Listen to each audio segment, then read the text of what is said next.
श्रीमद् भागवत गीता का 12वां अध्याय भक्ति योग को समर्पित है। इस अध्याय में भगवान श्री कृष्ण भक्ति के मार्ग और सच्चे भक्त के गुणों का वर्णन करते हैं। भक्ति की श्रेष्ठता। अर्जुन भगवान कृष्ण से पूछते हैं कि कौन सा मार्ग श्रेष्ठ है। 1. निराकार निर्गुण ब्रह्म की उपासना करना। 2. सगुण स्वरूप भगवान कृष्ण की भक्ति करना।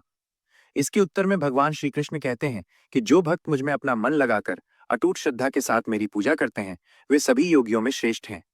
वे आगे समझाते हैं कि निराकार की उपासना करना देहधारी प्राणियों के लिए बहुत कठिन है, क्योंकि इसमें सभी शारीरिक और मानसिक आसक्तियों को त्यागना पड़ता है। एक भक्त के गुण। भगवान कृष्ण अपने प्रिय भक्तों के गुणों का वर्णन करते हैं। ये गुण भक्ति के मार्ग पर चलने वालों के लिए एक मार्गदर्शक हैं। एक सच्चा भक्त किसी से द्वेष नहीं करता और सभी प्राणियों का मित्र होता है। अहंकार और आसक्ति से मुक्त होता है। जो कुछ भी मिले उसमें संतुष्ट रहता है, ध्यान में स्थिर रहता है और उसका खुद पर नियंत्रण होता है। किसी को दुख नहीं पहुंचाता और न ही वो दूसरों से दुखी होता है। मन, वचन और कर्म से शुद्ध होता है। संसार के परिणामों से निर्लिप्त रहता है, चाहे वे अनुकूल हों या प्रतिकूल। अपने सभी कर्मों को भगवान कृष्ण को समर्पित कर देता है। यह अध्याय इस बात पर जोर देता है कि भगवान को पाने का सबसे सरल और सीधा मार्ग अटूट प्रेम और भक्ति है।